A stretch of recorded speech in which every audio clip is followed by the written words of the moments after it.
ẹ̀jẹ̀ adélé ká tó bára wí olúfimọ ni mí olúfimọ ni yín olúfimọ sólúfimọ máa náà ni ká má fọmọ káláyè láti wá ṣe làwùlàwù lágbo wa ẹrù padà kẹ wálé gan ẹ sì lè ṣe wèrè ṣùgbọ́n kẹ má yà torí tẹ bá yà ìyẹn di yàbá lápá òsì tẹ bá wá ti rè mí bàbá yín o ẹ jẹ́ǹtù torí pé wèrè lẹ́ ẹ̀ ń ṣe ìyá wèrè kọ́lọ̀ má fi wèrè ṣe yín o àbá fẹ́ lọ sí skul tí n bá jà tí mo bá jà re màmá mi á bá mi wí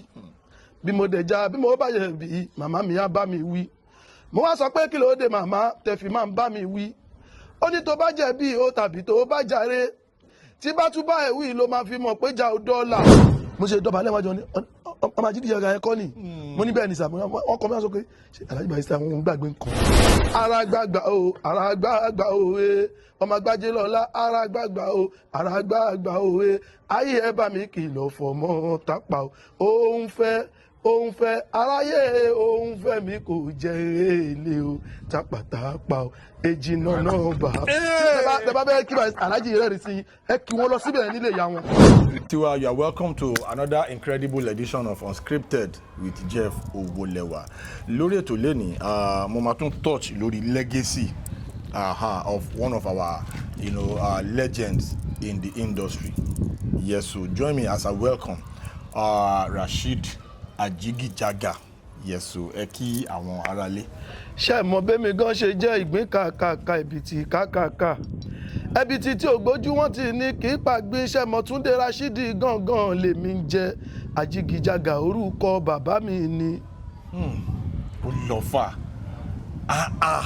bẹ́ẹ̀ ṣe wọlé yẹn entrance yẹn ó ní agbára gan. I love it. Ẹ̀yin ti wà nílé fún àwọn tí wọ́n mọ̀ this is Rasheed Ajigijaga ọmọ bàbá Ajigijaga gangan broken bottle tí wọ́n fi ilẹ̀ ṣàṣọ̀bọ̀ra lọ́jọ́ kìíní àná kọ́lọ́n kó dẹlẹ̀ fún ẹni eré kọ́lọ́n forí jì wọ́n yẹsù ibi báyìí gẹ́gẹ́ bí ọmọ bàbá Ajigijaga báwo ni ẹ describe bí life yín ṣe rí láti kékeré ẹ mọ̀ pé style Ajigijaga ẹ fún wa ní bẹ́ẹ̀ ṣe dàgbà báwo lẹ ṣe báwo lẹ ṣe ìgbésí ayé bàbá bàtẹ́yìn náà gbọ́njúmọ́ wọn as a star ẹ fún wa láwọn experience yẹn ká bẹ̀rẹ̀ láti bẹ̀. ẹ ṣe rí nígbà tí mi wà kékeré mo bá tíátà lọ́wọ́ Ajigijaga ni pé wọ́n ń ṣe tíátà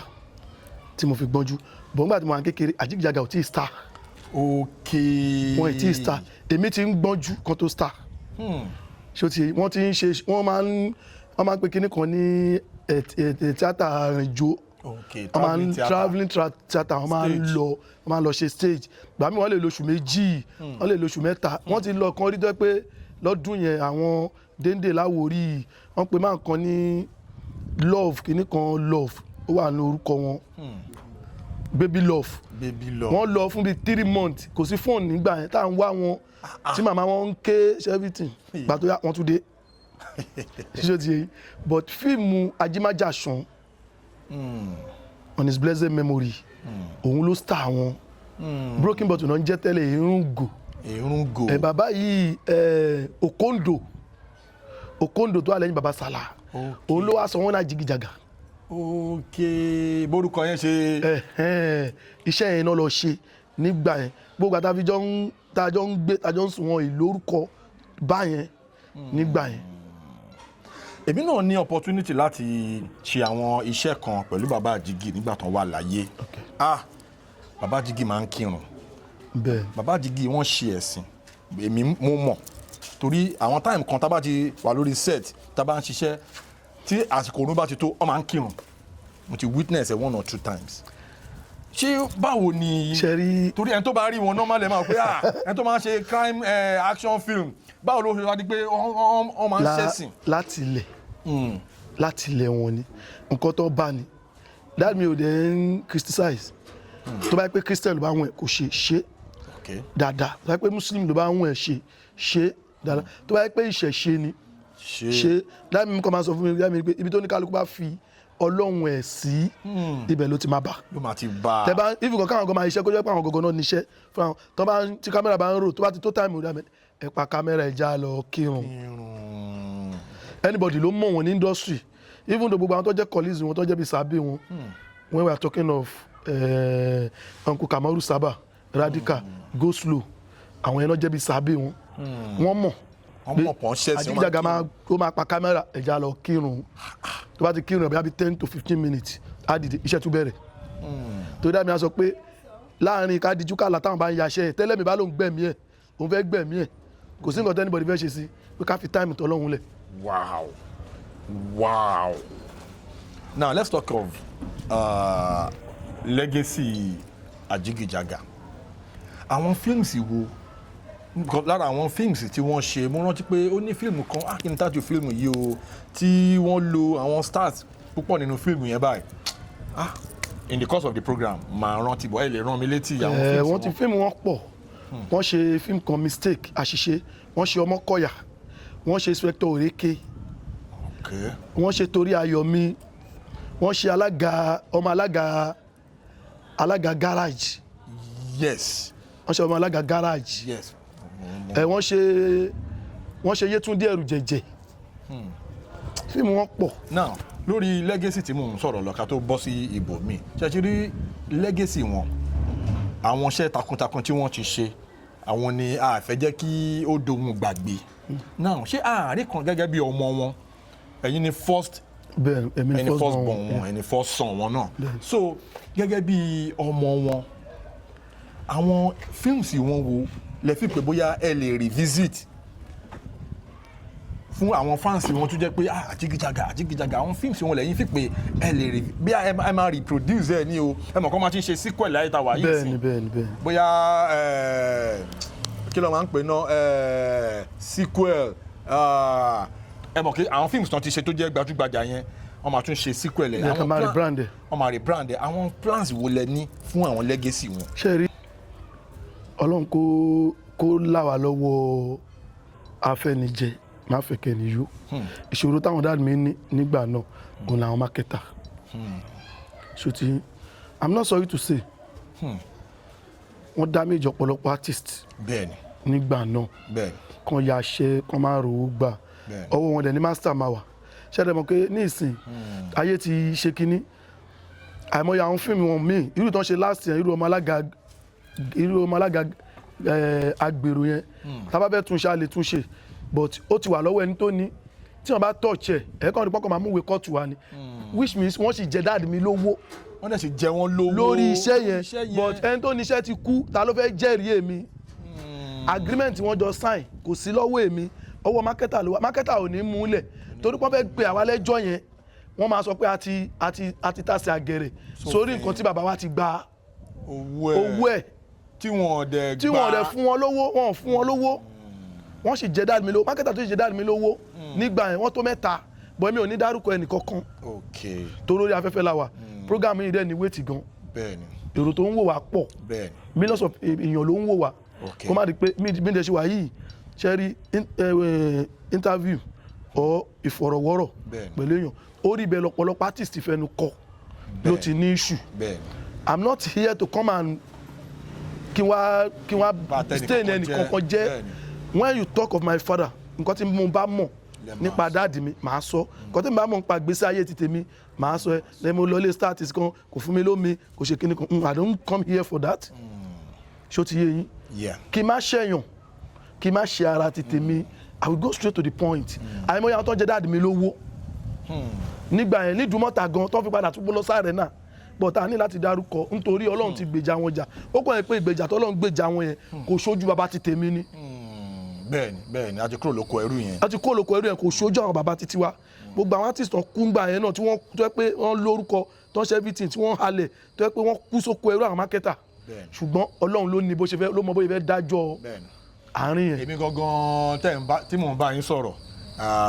ìkan lára àwọn victims àwọn mákẹ́tà lèmi náà. mo mọ̀. èmi náà ti lọ gba owó lọ́wọ́ èèyàn tí mo lọ ya báyìí tí mo ya fíìmù báyìí tí mo gbé fún mákẹ́tà báyìí in fact àlọ ni mo rí mi ìrábọ̀ wọ́n kàn release film mo kàn ń wò lórí YouTube báyìí ni mo dẹ̀ rí views mo rí views mo ò rí wọn kọ́bọ̀ tó di pé ẹni tó ní fíìmù náà. dáàdì mi ti ṣiṣẹ́ fún mákẹ́tà kan rí wọ́n dẹ̀ lọ sọ́dọ̀ ẹ̀ wọ́n dẹ̀ jọ ń sọ̀rọ̀ kí ni Àjíkìjàgà kí ló dé ọ̀rọ̀ mo jẹ́ yín lówó fa wàhálà èló ni mo jẹ́ yín 400,000 ẹ̀ ń tẹ́ pàdé lẹ́nu staircase yẹn almost 1 million ni mo fẹ́ fún láì mi ní ẹ̀rù bá wọn ọkàn wọn máa ń balẹ̀ ṣé gbèsè làwọn pípù yìí ẹni tẹ́ pàdé lẹ́nu iṣẹ́ kèsì yẹn over 1 million ni mo fẹ́ fún gbogbo owó tí yóò ju 400,000 lọ kò sí kóòtù gbèsè o anywhere tó bá fẹ́ mú mi lọ mú mi nìṣó mo máa tẹ̀lé yín o mi ní sọ pé mi ì jẹ́ yín lówó. ọkàn wọn máa ń balẹ̀ gan. ẹ lè sọ pé kí n ṣiṣẹ́ kí n taṣẹ́ síta kí n má ti rówó gbà kí n lọ talé family tèmi kí n fi kówó fẹ́yìn o which means wọ́n ti taṣẹ́ wọ́n ti gbowó. wọ́n ti gbowó. nǹkan tó máa tún wá ń fọ́ọ̀nì lára ọ̀rọ̀ tẹ́ sọ yìí lẹ́ẹ̀kan òun ni wípé owó tẹ̀yìn lọ yá tẹ́ lọ wá bẹ́ẹ̀ ṣe fẹ́ rí owó onírò owó oníyọ̀ tẹ̀yìn fi kó papọ̀ tẹ́ fi ṣe fíìmù ẹ máa wá gbé fún ọkọ̀ta àwọn tó máa wá kọ executive producer. àwọn làwọn executive àwọn làwọn lówó. àwọn làwọn ní fíìmù so kò sí bẹ́ẹ̀ ṣe fẹ́ ṣe ẹ lè sọ pé fíìmù yìí ẹ máa kọ síbẹ̀ báyìí ẹ máa wọ́ndà pé bọ̀ fíìmù yìí èmi ni mo fọwọ́ mi ya fíìmù yìí wọ́n lè ti kọ executive producer. ẹyọ kan yẹn lásán wọ́n lè fi rán yàn lẹ́wọ̀n tó bá ti mú pálí yẹn jáde pé ta ni executive producer tó bá ti láwọn alẹ́ ọmọ Àjíkìjàgà ti kọjá yìí ó ti lọ taṣẹ́ sósósó marketer ó ti lọ tún ṣe olúwẹ̀ ẹ̀ wọ̀ ni ṣùgbọ́n tó bá pẹ́ tó ní nǹkan ẹ̀ wà láyé a sọ fún un pé lọ́dún báyìí iye báyìí ló ṣì ní owó òun tó wà lọ ṣẹ́mọ̀ kẹ́ni tó jẹyàn lówó lè gbàgbé iye tó jẹyàn ẹni tẹ́ jẹ lówó kò ní ẹ bá gbàgbé iye tẹ́ jẹun o. ó ní agbára gan now ṣètìlí legacy baba Àjíkìjàgà kò lè ever parẹ́ mọ́ láyé with people like you are in the game to ever in the entertainment industry now let us talk about your brand now brand yín ẹ máa ń kọ Fuji àárá àwọn videos yín left and right àwọn albums wo lẹ ti ṣe. ní olórin ni mí anybody know pé Fuji artist ni mí tọ́lọ́ndẹ̀ gbàdúrà mi náà níwọ̀nba ṣé o ti rẹ́kọ̀dù tẹ album mi ò tí pọ̀ album 6 péré ni mo ṣiṣẹ́. ṣé ti ṣe àwọn kan before kì í bàbá Àjíkìjàgà. kíláà mi tó kú mo ti ṣe Aristo baby ní first album mi ní yá 2003. 2003 ni first album. Yes. Wow. Yes. 22 years ago ni mo ṣe fún marketer kan lẹ́kọ̀ọ́. Second album mi mo pè ní Palmtation. Mo ṣe ní 2006 mo record in 2006 ó jáde ní 2007 mo record in December 2006 ó jáde ní March 2007 third album mi mo ṣe ní 2014. Wow. kí dáàdì mi tó kú mo pè ní Àlùjọ Tuntun. After gbàtí dáàdì mi kú ní 2016 dáàdì mi kú ní 2015 July 31st ìjọ Friday ó kú ní exactly 11:15 lálẹ́ lọ́ọ̀rọ̀ ṣó ti yẹ mo á ṣe record kan fún wọn mo pè ní My Parent ni mo ṣe fún dáàdì mi gbà tó di 2017 tó 2017 mo tún ṣe album mi mo tún ṣe 50-50. Yeah. Gbà tó di 2023 mo ṣe My Child ló milẹ̀. ìyẹn ló lọ dáadáa ìyẹn gbogbo àwọn tó kù náà ń lọ o but My Child ẹ̀ bẹ́ẹ̀ nítorí orin yẹn ní message ṣe mọ̀ pé orin tó bá ti papọ̀ mo rin ọmọ mo rin àdúrà táwọn obìnrin lè máa gbọ́ ó máa ń tètè lọ. bẹ́ẹ̀ni. So àwọn albums tẹ́ sọ yìí ṣé gbogbo wà lórí streaming platforms. lágbára Ọlọ́run. kí ni lágbára Ọlọ́run lórí Audiomack. Palmtation wà lórí Audiomack. kí ni orúkọ yín lórí àwọn. Rasheed Àjíkìjàgà náà ni. Rasheed Àjíkìjàgà. ó wà lórí Palmtation wà lórí Audiomack. My Child wà lórí Audiomack. Okay, good. Now ẹ jẹ́ ká take a little bit further. Àná ni wọ́n ṣe 15 years anniversary. Alhaji Sikiru Ayinde Barrister. Alhaji Sikiru Ayinde Barrister MFR. On his blessed memory. Olùdásílẹ̀ Fuji. ẹni tí bá ń sọ̀rọ̀ Fuji mo máa mú ní òkùnkùn dùn ni torí someone like me Fuji yẹn làwa gbọ́ dàgbà Fuji báyìí làwa gbọ́ dàgbà tá a bá ń gbọ́ Fuji báyìí bàbá tó máa ń play Fuji music báyìí inú wa máa ń dùn wọ́n máa ń pè bóyá a lot of times ẹ máa gbọ́ àwọn orin yẹn ẹ ní understand the lyrics but reading Barrister yẹn ó máa hit èèyàn lára a máa fún yàn ní inspiration. bàtà wa dàgbà ok nǹkan tí bàbá Barrister mi lélẹ̀ nǹkan tó mi ok now lórí trajectory bàbá Barrister lórí legacy Barrister yẹn as a Fuji musician a lot ti yàtọ̀ a dẹ̀ ti rí pé agboolé Fuji àwọn kankan ṣẹlẹ̀ láwọn táìmù kan ó ti ń di pé Olúfimọ ó ti ń di pé ọ̀gá ńlá ó ti ń di pé tẹ́ bá wá wo gbogbo Fuji music industry lọ sáà ẹ máa wá rí pé ẹni tí ò bá lọ́pọlọ kò lè kọ Fuji. bẹ́ẹ̀ni. torí Fuji music ẹ máa ní láti ṣe àgbékalẹ̀ lyrics. bẹ́ẹ̀ni. ẹ máa ṣe àgbékalẹ̀ composition ẹ ṣẹ̀ṣẹ̀ máa wá sọ̀rọ̀ beat ó ṣẹ̀ṣẹ̀ máa wá lọ sí studio kò kí n ṣe nǹkan tẹ́ máa kàn record láàrin 5 minutes tí ẹ bá gbé demo. ó ti yàtọ̀ sí yẹn sí. So now tẹ́ bá wá wo agboolé Fuji nsìn tó máa ń sọ̀rọ̀ pé èèyàn ṣe composition lyrical composition musical composition ẹ máa sọ̀rọ̀ Alhaji Dr. Sikiru Ayinde ẹ máa sọ̀rọ̀ Dr. Saheed Òṣùpá. Kí ni working experience yín pẹ̀lú Dr. King Saheed Òṣùpá? ṣe ká kọ́kọ́ bẹ̀rẹ̀ látòrí Alhaji Dr. Sikiru Ayinde Barrister on his blessed memory Ọlọ́run kó ṣàforíjì mo ní àǹfààní láti súnmọ́ wọn. ẹ share experience yín pẹ̀lú wọn. wọ́n ń pe sísítà mi kan àǹtí mi kan ní Abídèmí Olúkúewu wọ́n máa ń pè wọ́n ní Yèyé Abídèmí Olúkúewu. Olúkúewu. Yes ó jẹ́ presenter ní Fàájì FM. Okay. àwọn ni wọ́n kọ́kọ́ mú mi lọ sọ́dọ̀ Barrister kì í ṣe dáàdì mi ló mú mi lọ. ṣó ti yé yín àwọn ni wọ́n kọ́ mú mi lọ but mo Alhaji Barrister ní kinní kan tó bá rí yín lẹ́ẹ̀kan fún 20 years kọ́ máa rí yín mọ́ fún after 20 years tẹ́ bá dé wọ́n máa dárúkọ yín pé ọgbẹ́ni ìjọ yẹn kọ́ ni kíní kan ẹ máa kà ṣe Alhaji wọn gbàgbé nǹkan ni àwọn ni wọ́n mú mi lọ nígbà yẹn. Secondly nígbà tó tún wá yá wọ́n tún wá ṣe interview kan ní TV8 àǹtí mi Yèyé Abídèmí Olúkúewu yẹn náà ló ṣe interview fún wọn ní Látúndé special or something like that. bọ́n tún ṣe rí mi níjẹ́ wọn ni ọmọ Àjíkìjàgà yẹn kọ́ ni nǹkan táwọn wí ó ti tó bí 2 years sí ìgbà yẹn o sígbà yẹn mo ṣe dọ̀bálẹ̀ wájú wọn ni ọmọ Àjíkìjàgà yẹn kọ́ ni mo ní bẹ́ẹ̀ ni sàmúlò wọn kọ́ mi sọ pé Alhaji Barrister wọn gbàgbé nǹkan ni báwo náà ti ṣe sáré dá ojú mi mọ̀ ṣó ti yé yín wọ́n dẹ̀ jẹ́ bàbá tó kóyàn mọ́ra mo tún wá ṣe program kan pẹ̀lú Yèyé Olúkúewu yẹn wọ́n ṣe interview kan fún mi ní ọdún yẹn lọ́hùn ní Yọ̀tọ̀mí television lọ́dọ̀ Àlàdé Arómiré Alhaji wa pè sórí program yẹn. ok kí ló ṣẹlẹ̀ lórí program yẹn. mo ń ọkàn interview mi náà ni mo kàn rí pé ọkàn ẹni ẹ pè àwọn èèyàn ti ń pè kọ́ yẹn kàn wọlé bí kọ́ yẹn ṣe wọlé wọ́n ń ṣàdúrà wọ́n ń ṣe everything wọ́n wá sọ fún Olúkúewu àtẹ̀mí náà tó ń ṣe interview pé kí n fọpọlọ trace ohun wọ́n sọ lórí program yẹn Ọlọ́run tó dá mi ń gbọ́ tí Yèyé bá ń wò mí Yèyé Olúkúewu tó bá wọ́n máa rẹ́rìn wọ́n ní pé kémi ká fọpọlọ trace ohun ẹni tí tó ń sọ̀rọ̀ yẹn ṣé bó ṣe wá ń sọ̀rọ̀ yẹn mo kàn kí wọ́n ní mo ní kábíyèsí ọmọ Agbájélọ́lá ọmọ Òde wọ́n ní wọ́n bá bẹ̀rẹ̀ sí ní ṣàdúrà Yèyé kan òkè báwo lèmi ṣe Yèyé wá ní Ajígì báwo ló ṣe trace mo ní mo trace ohun yẹn ní pé bọ́n ṣe ń sọ̀rọ̀ yẹn ẹni tí mo ti rí tán ti sọ̀rọ̀ lójú mi rí máa trace ohun yẹn ní wọ́n wá dùn jọ yẹn wọ́n wá ṣàdúrà fún mi wọ́n kọrin fún mi wọ́n ní kémi náà kọrin fáwọn. Alhaji Barrister dẹ̀ ní kankan. orin wo ló kọ orin wo lẹ́yìn kọ. wọ́n kọrin kìmí náà ní orin Fuji èmi náà wá kí wọn pé ọmọ Agbájélọ́lá nìkan mo kí wọn jọ yẹn mo ní kútí kan kútí kàràṣì kan kàrà èjì nana sòkò dánbo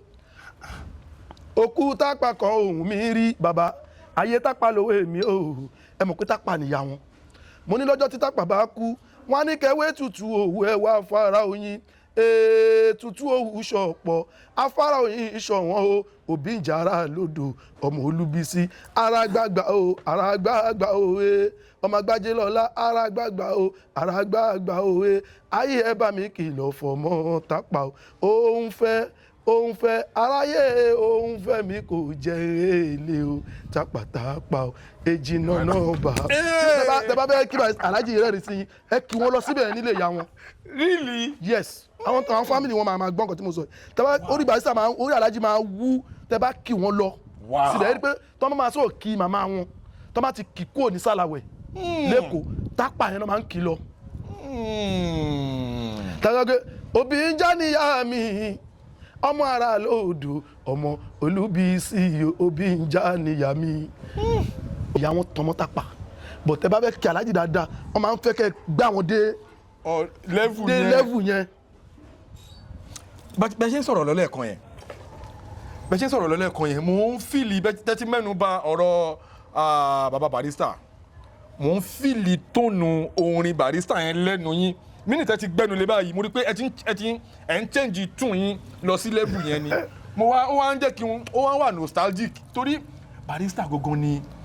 Fuji àwọn ni Fuji tá à ń kọ. Barrister oh my God kò sí ẹni tó fẹ́ kọ Fuji. revision là ń ṣe Barrister ti kọ gbogbo Fuji tán. ẹ má fún mi ní new Barrister ẹ fún mi ní àwọn old Barrister yẹn ẹ fún mi lẹ́ni wọn ẹ fáwọn ará lè. ṣe rí Barrister pọ̀ ó pọ̀ ta lè kọ́ ó pọ̀. Barrister. Ẹ fún wa. àwòkọ́ lọ́gà èdè bó jẹ́ tó lórin yìí o àpèdè o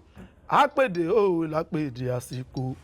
olóbùrò máa ń pèdè àwòkọ́ lọ́gà èdè bó jẹ́ tó lórin olóbùrò olóní kápèdè orin tuntun Àyìndé lólórin o Àyìndé lólórin àgbọ̀ má lè lọ o àwòpadà sẹ́yìn mo gbére mi dé eré aláìndé ìdéré àgbà o àwòpadà sẹ́yìn mo gbé dán mi dé eré aláìndé ìdéré àgbà ó di èèyàn pàtàkì láyé ń bí ó di èèyàn pàtàkì orí mi ò ní jẹ́ kí Barrister ó rẹ̀yìn o Àyìndé mi bọba àgúnwà mi ẹ̀dá mi ò ní jẹ́ kí Barrister ó rẹ̀yìn o kí Barrister máa rẹ̀yìn kájàyé pẹ́ Àyànṣọ́lá o kí Barrister máa rẹ̀yìn kájàyé pẹ́ kátàlàgbà bí Abibu Olúwa o òwe ìbàrìbá nílé àti òrò ọmọ agbájé lọ́la ẹ wò Barrister pọ̀. bẹ́ẹ̀ ṣe ń fún mi yẹn inú mi rẹ̀ dùn ṣá. now tí wọ́n bá ń sọ̀rọ̀ Barrister torí a ti gbọ́ a couple of interviews tí àwọn ọmọlẹ́yìn Barrister tí wọ́n bá ń sọ gbogbo àwọn story kò sí ẹni tí wọ́n máa ń bá sọ̀rọ̀ tí wọn kì í sọ̀rọ̀ Barrister ní dáadáa. bẹ́ẹ̀ ẹ mẹ́nuba ọ̀rọ̀ wọn lẹ́ẹ̀kan ẹni kan máa ń kóyàn mọ́ra. Alhaji máa ń kó ìjọ́ tèmi máa kọ́kọ́ rí wọn mo sọ fún yín èmi ò ń parọ́. ṣé Fuji Chamber lẹ ti kọ́kọ́ lọ rí wọn ní nísọlọ. àkọ́kọ́ apàdé ní LTV8 okay first time wọ́n máa ń pè bìkan ní Femina ní LTV gbogbo sẹ́ńtì kò mọ̀ every Sunday gbogbo star artists wọ́n máa ń wá síbẹ̀ wọ́n máa ń ṣe everything ó dàbí pé Alhaji ní ṣòkan ní Agídíngbì níjọ́ yẹn wọ́n wá kọ́ yà níbẹ̀ èmi wà pẹ̀lú Yèyé Olúkúewu Yèyé Olúkúewu ló wá mú mi lọ́wọ́ dání báyìí pé ẹ wá gbọ́ pé Alhaji ti wà ní ọ̀hún ìṣẹ́ èmi ti rí wọn rí dáadáa torí èmi àti màmá wọn àjọ ń gbé ládùúgbò ni àjọ ń gbé ládùúgbò mama Barrister Alhaja ń gbé ní Alhaja Shifau Street wọ́n gbé Alhaja Shifau Street ìyá àyà ti tèmi ń gbé ní Fẹ́mi Anjorin Alhaja ilé màá Barrister rè street tẹ́ bá ti rìn síwájú báyìí street ìyá àyà mi lẹ́ máa rí yẹn ní àdúgbò ní Alhaja Shifau láyége ṣó ti yé yín kò sígbà kò síjọ́ tèmi kì í rà lájà a máa ń rí wọn ìyé èkó la máa ń pè wọn ìyé èkó la máa ń pè even gan ẹni tó bí Alhaji Dr. Sikiru Ayinde Barrister Alhaji Nuru Arẹ̀mú bàbá rí mi sá mo sì rí wọn lánàá really àbí no mo sì rí wọn níjẹta wọn ò lè ṣe kọ́ máa gbọ́ àjọ ọ́fíìsì mi kọjá bàbá mi lájọ máa ń ṣeré gan wọ́n máa ń ṣeré gan wọn jọ Barrister náà àwọn kúrú ṣó ti yé yín àjọ máa ń ṣeré àwọn náà máa ń ṣeré àwọn náà kóyàn mọ́ra gan tó máa rá àwọn boys tó máa jókòó báyìí bàbá boys ni wọ́n tó máa rá àwọn boys tó máa jókòó báyìí wọ́n máa wà láàrin wọn wọ́n máa ṣe fàájì tó máa lówó lọ́wọ́ máa kó lápò wọn báyìí ẹ fi ra nǹkan tẹ́ fẹ́ mu ká máa sọ̀rọ̀ tẹ́ bá tẹ́ bá ní MP bá lọ ń play Barrister àwọn lè máa lọ àjọ máa fàájà tán pápátá síbẹ̀ ní àwọn náà máa sọ ìlú tí wọ́n lù bí báyìí fún akẹ́ṣẹ́ gbọ́n tó ń wí bí kọ́ tó ń wí bí Alhaji ọmọ tó máa ń wò mí bá máa gbà ọmọ àwọn eléyìí Alhaji Nuru náà da gan àwọn náà kóyan mọ́ra bàbá boys la máa ń pè wọ́n wọ́n máa ń bẹ́ anybody ṣe tí ó ti yé yín èmi mọ Alhaja dáadáa Yèyé kò la máa ń pè wọ́n mo á lọ Yèyé ló wá mú mi lọ bá Alhaji Barrister níbẹ̀ níjọ ìṣẹ́ mọ̀gẹ́ tí mo máa ń rí a máa ń rí wọn bí pé kán wá síbẹ̀ wọ́n máa park síta wọ́n máa wọlé wọ́n máa ti ń lọ máa káwọn èèyàn wọ́n máa fáwọn èèyàn lówó bó ti pé kí n dúró síwájú wọn báyìí kẹ ní wọn bá kí n jókòó báyìí pé kí ní kan Yèyé Olúkúewu ló mú mi lọ bá wọn. òyà kí ló transpire níjọ yẹn. wọ́n wá sọ Yèyé wá sọ pé ọmọ Àjíkìjàgà tó ń ṣe tíátà ṣe mọ̀ wọ́n mọ dáàdì mi but mo sọ fún mi pé kì í ṣe bàbá mi ló mú mi ó ti yé mi lọ bá wọn wọ́n ṣáà kí mi wọ́n ṣe fi mo dọ̀bálẹ̀ mo kún un rárá dídé wọ́n náà jókòó tí mi kájọ sọ̀rọ̀ Fújì ló ń kọ́ ẹmu níbẹ̀ ní sàkíní kan ó tí ṣe ẹmu ní mi tí ṣe àlọ́ ọlọ́dẹ máa gbàdúrà ẹ ó máa rí promoter gidi tó máa ṣe rẹ́kọ̀d fún ẹ mo ní àmísà kíní kan àdẹjọ́ sọ níjọ yẹn mo dìde àwọn èèyàn náà wà pẹ̀lú wọn ẹ̀ẹ́kẹ́jì tí mo sọ pé ó ti tó bí 2 years nígbà yẹn tó wọ́n á ṣe program bóyá Látúndé special Látúndé náà ṣe wọ́n wá polówó fíìmù àti Àyọ̀ká kan báyìí tó wà ń bẹ̀ náà wá ń jọ ẹ̀ bọ́n ṣe dé wọn tí rìkọ́ọ̀dù wọ́n jókòó bọ́n erí mi wọ́n ní ọmọ Àjíkìjàgà yẹn kọ́ ni mo níbẹ̀ ní báwọn ọ̀gá ó ti tó bí ọdún 2 ọdún kan bọ̀ tí mo ti rí bàbá yìí ṣé wọ́n tún dá ìjọ ìwọ̀n fún mi lówó ṣe rówó yẹn kíkẹ́ máa ń nà ọmọ mi bẹ́ẹ̀ lè nà gbogbo ará àdúgbò ni mo fi hàn owó tí Barrister fún mi owó tí Barrister fún mi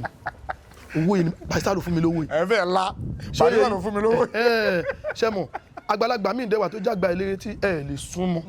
Ṣàngó ni iná lójú iná lẹ́nu nínú fèsì ẹ ti máa ẹ nífẹ̀ẹ́ dé ẹ nífẹ̀ẹ́ dọ́dọ̀ wọn ẹ nífẹ̀ẹ́ dọ́dọ̀ wọn ṣe bọ́ ti kú sìn Ọlọ́run kò ṣàwọn nǹkan tá a bá ṣe tọ́ èèyàn bá ṣe náà la máa sọ ẹlòmíwà àgbà eléré ni ẹ lè súnmọ́ ẹ ní lè súnmọ́ ẹ kàn máa wò lókèrè náà ni ẹni fẹ́ rẹkùn àti ẹni fẹ́ tẹkùn ni wọ́n kàn máa wò lókèrè wọ́n máa ná ń bẹ̀ náà ni but Alhaji Barrister èmi súnmọ́ wọn mo ní àǹfààní láti jókòó báyìí jọ jókòó yìí láti jọ jókòó bí ẹ̀ẹ̀mejì tèmi pẹ̀lú wọn jọ jókòó yàtọ̀ sí pé mo wọ́n sí pé àjọ máa jókòó báyìí tí wọ́n ń sọ̀rọ̀ tèmi náà ń sọ̀rọ̀ tí mò ń fún wọn lésì. náà a ti wà lórí legacy Barrister kò yẹn sí wàhálà. a ti wà ń bẹ̀ o ẹ má kàn jù torí Barrister jẹ́ èèyàn kan tó jẹ́ pé personally bí mo ṣe kéré yìí mo ní idea irú èèyàn tí Barrister jẹ́ bẹ́ẹ̀ ni from his music from gbogbo nǹkan tí Barrister ṣe gbogbo ẹ̀ pátá mo máa wo Barrister because àwọn kan máa sọ pé album Barrister ayé yẹn pé ó dàbí Quran fún àwọn onífújì ni fún ẹ̀yin onífújì ṣe mọ̀ pé tẹ bá rántí album yẹn dáadáa ìgbà tí táìmù yẹn ni ìgbà tí Àyìnlá Ọmọwúrà kú. ẹ tẹ́tí ẹ gbọ́ Amẹ́ríkà tí mo rè yìí jọ mí lójú èmi pẹ̀lú Buhari ọmọ ọlọ́ọ̀tọ̀ lájọ ṣeré lọ sí Amẹ́ríkà àṣeyẹ àjàyédé Orlando gbogbo ẹni tó bá yọ síbẹ̀ ló lè sọ ayé nìyẹn inú ẹ̀ náà ti kí late Àyìnlá Ọmọwúrà ní side 2 tí wọ́n fi clear ọ̀rọ̀ wípé torí wọ́n sọ pé àwọn ọlọ́pàá kìíní kan side 2 ẹ̀ náà ti clear ọ̀rọ̀ yẹn side 1 náà ti sọ̀rọ̀ ń pa ayé. then tẹ bá tún wá wò ó further ẹ máa wá rí albums like irú àwọn Fuji Garbage series 1 series 2 àwọn inspiration táwọn bàbá yẹn fi gbé àwọn orin yẹn kalẹ̀ from the beat from the intro Barrister máa kọrin dé level kan Barrister máa ń change ohun yẹn pọ̀ ẹni tó tún lóhùn bí wọn ní bàbá mi Ààrẹ Ṣínà Àkànní ló tún nírú ohun yẹn ohun yẹn pọ̀. táìmù kan mo witness táìmù kan tí wọ́n interview Barrister kọ́lọ́ fọ̀rùn kẹ́ Barrister kọ́lọ́ fọ̀rùn kẹ́ Barrister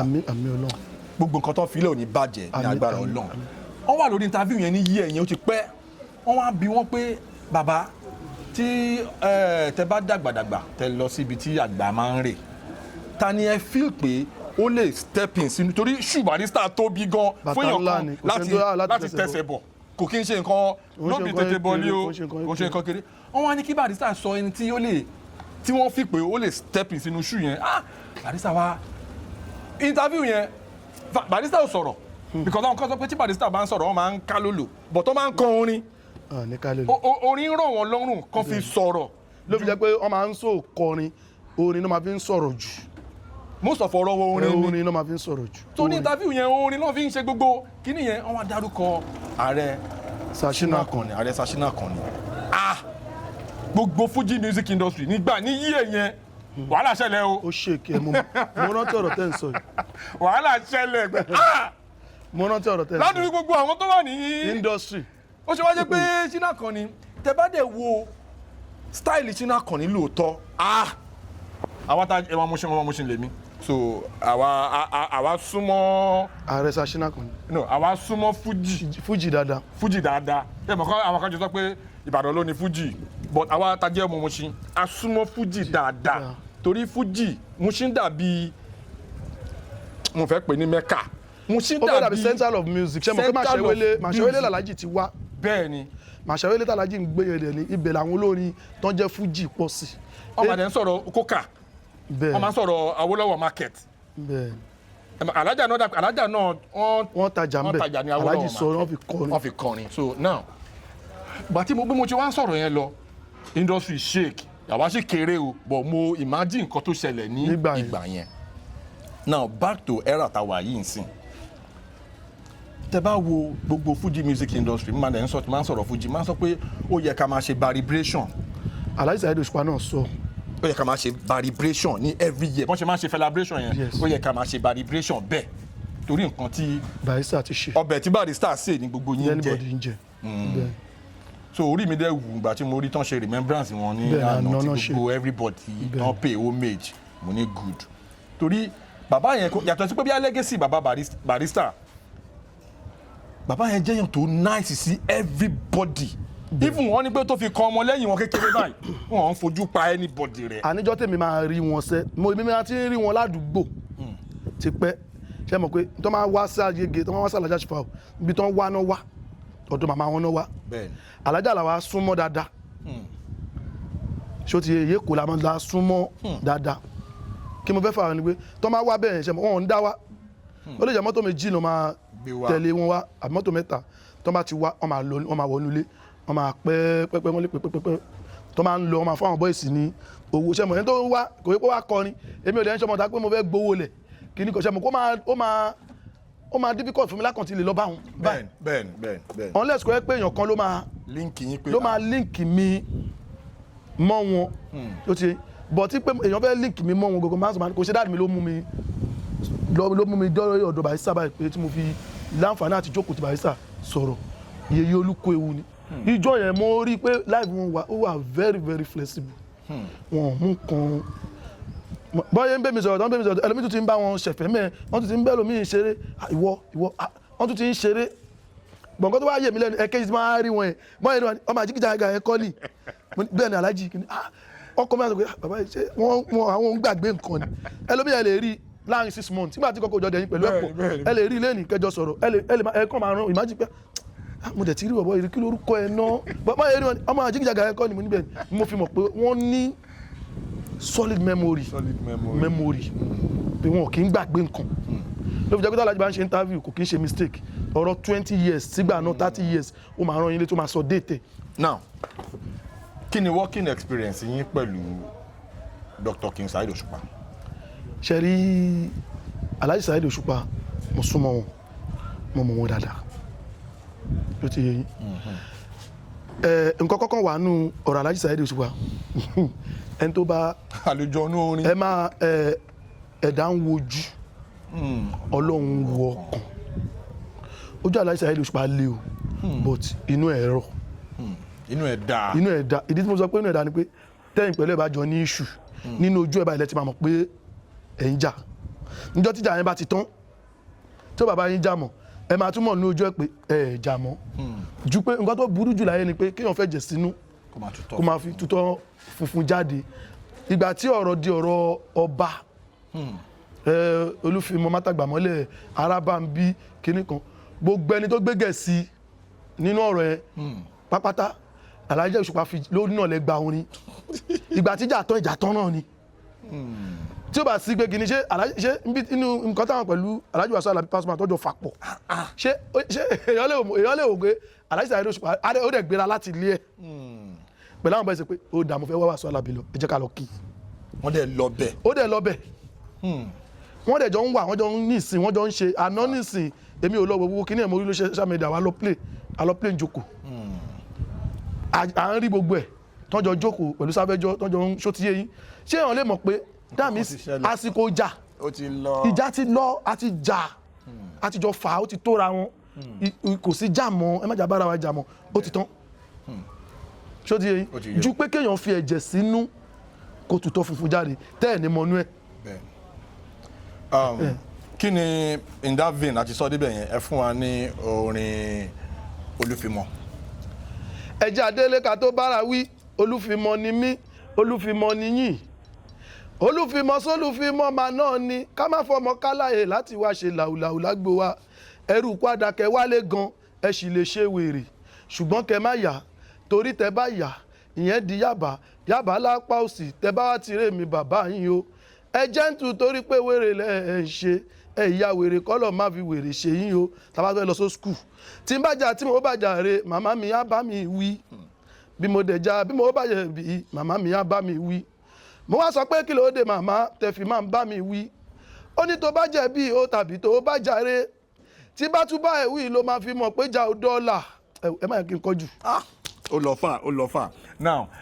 gẹ́gẹ́ bí a ti ń bọ̀ lọ́dọ̀ títí yín o bẹ́ẹ̀ mo fẹ́ kẹ́ torí mi lọ́ọ̀fù fújì gan so bẹ́ẹ̀ ṣe ń gbé mi débẹ̀ yẹn inú mi ń dùn gan now ó ní àwọn orin Aláàjì Wasiu Alabi Pasuma kan tó jẹ́ pé àwọn àtàjọ́ ọmọ mo ṣe báyìí tí máa rẹ̀ ní kọ́ fún mi báyìí inú mi máa ń dùn ni àwọn àgbò tó tàdé mẹ́yìn ó ra ẹ fún mi. orin tó wà old school Aláàjì Wasiu Alabi. ẹ fún mi ní old school pàṣẹ. ẹ fún mi tàbí bẹ́ẹ̀. Fáfolú ní mo ṣe ṣálọ̀ Ọlọ́run túwà ọmọ mo nígbà bẹ́ẹ̀ má sọ méjì lọ́rọ̀ tàbí ṣùgbọ́n sí orin ti ṣí fáínálì Wasiu Alabi lórí lọ bá lálejò ó ti rí gbọ́ nìyẹn ó ti dá mọ̀ náà ni ṣípìrì ẹ̀ lọ́mọge yé máa ṣó ọmọge ṣípìrì iṣẹ́ tọkọ ọba ṣe wọ́n ti lẹ́lẹ̀ ló máa jẹ́ ọmọge má ṣe bẹ́ẹ̀ yẹn kò wá pa ó sísí ọmọge má ṣe bẹ́ẹ̀ yẹn kò wá pa kò awala ní Paso original Paso keep ọ̀rọ̀ kí Àlàbí o tẹ́ bá fẹ́ gbádùn Alhaji Wasiu Àlàbí dáadáa ẹ máa bọ̀ láti old school yẹn ni wá sí ọwọ́ iwájú báyìí. mo fẹ́ touch kankan lórí discussion Fuji tá à ń sọ yìí lórí èmi ò kí ń ṣe interviews èmi máa ń ní conversation. ẹ ti sọ bẹ́ẹ̀ mo mọ̀. so ní táìmù kan the likes of Tekoye ní Mushin of blessed memory so ní táìmù kan náà tẹ́ bá wo gbogbo then àwọn Báyọ̀ Ojúyọbọ tẹ́ bá wo of blessed memory tẹ́ bá tún wo trajectory mo ṣe ń tó bọ̀ yẹn máa tó dọ́dọ̀ Sunny Adéṣọ̀kan. Oh my God mo ní àwọn opportunity láti wà gẹ́gẹ́ bí ọmọ ìgboro láti witness artistry vocal dexterity people like Sunny Adéṣọ̀kan one on one báyìí vocal tó máa ń sọ̀rọ̀ ohun kẹgbọ́n ní raw one on one tí ò ń ṣe album mo ní experience titi Sunny Adéṣọ̀kan one on one live ohun mo ní experience titi baba Sachinu Akanni tó máa ń sọ̀rọ̀ ohun àwọn máa ń lọ from ohun wọ́n máa ń lọ from one point to another the same album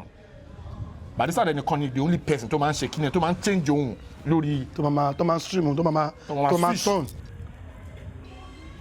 now ẹ rí pé mò ń gbé yín lọ sí. ṣe rí Ọlọ́run kó wá pẹ̀lú wa ṣe rí àwọn mẹ́tẹ̀ẹ̀ta tẹ̀ wí yẹn Alhaji Wasiu Àjàní Tekoye ẹni tí mo súnmọ́ dáadáa mo súnmọ́ wọn ju àwọn Alhaji Wasiu Àlàbí lọ. really ṣé bá wá sí Mushin nítorí mo mọ̀ pé ìtì rẹ̀ Mushin Ìsọ̀lọ̀ road. ṣe rí èmi mo ìwà yìí mo máa ń kọrin kan tí mo kọ́ ní rẹ́kọ̀dì yẹn mo ní mo ti ṣèpátárí kí n tó kọ fújì ó ń gbá lórí mi mo tún ti ìfàjọgbọ̀n rí Ọlọ́run ọba ló pèsè mi lọ́nà orin tẹ́ bá rọ̀ mọ́ líle ẹ jẹ́ ká máa ṣàdúrà fún kọ́bọ̀ Ọlọ́run rọ̀ wọ́n lọ́kàn kó bí wọ́n lè jèrè wọn ṣé mo ìwà àìgè máa ń ti àìgè gbàgbó lóṣòdì máa gbàgbó ní Mushin máa ń gbá orí òkè ní Chicago. ẹ dé Shadow. mò ń gbá Kennedy mò ń gbá Shadow lọ́dọ̀ àwọn oṣù ẹgbẹ́ rẹ̀ gbogbo mò ń gbá Shadow. ìjọ́ tọ́lọ́pàá fẹ́ kó wa ìjọ́ tọ́lọ́pàá wa kó wa gan ní Shadow lágbo Saheed Òṣùpá àjọ wà ń bẹ̀ ni mo ṣubú tí mo bó lẹ́sẹ̀. kí ló ṣẹlẹ̀. àjọ wà ń bẹ̀ ni mò ń gbá Shadow Báyọ̀ Àkànní dẹ̀ súnmọ́ wa dáadáa lágége street kejì wa ló ń gbé ló gba lé sí ló nílé sí tó ń gbé yàtọ̀ síbi tó kọ́lé sí nílé Dr. Arobadade àtọwọ́ àtọmọ àjọ àlè ṣe ká má ríra wa. Báyọ̀ Àkànní kan tó kú ibùgbà àwọn àbúrò ẹ̀ Ismail Ashimo gbogbo wọn àjọ wà àjọ ń sùn àjọ ń jẹ àjọ dá music lẹ́nu tó ń gbérin fún. mo súnmọ́ wọn dáadáa ìgbà tá a lè jẹ́ Ìtẹ̀kọ́ tún kó lọ sábúlé òkì àtújọ wà náà ni a máa lọ bá wọn lábúlé òkì ní sharp corner tó máa ń ṣe show máa wà ń bẹ́ títí ìgbà tó yà àtújọ ń play padà nínú City Hotel èmi ń lo Thursday àwọn á ń lo Friday kó tó di pé COVID-19 dé inú COVID-19 yẹn ni wọ́n dákẹ́ sí àjọ sin wọ́n ni sí ilé bàbá wọn ní mọ́ṣáláṣí lágbàdo àjọ sin wọn tẹ bá ti bọ́lẹ̀ máa sọ dábàá ìyànà ẹ̀bẹ̀ kò ní pẹ́ ń gọ́kadà tẹ bá ti wọ street ẹ̀ báyìí ilé ẹ̀rọ bàbá wọn dẹ́kin ẹ̀ báyìí ẹgbẹ́ báyìí náà sin wọn àjọ sin wọn mo súnmọ́ wọn dáadáa. lórí ọ̀rọ̀ Fuji tá a ṣe ń lọ yẹn ẹjọ́ ẹ fún mi ní Tekoye ẹ fún mi ní popular anthem Tekoye kan ẹjọ́. Tekoye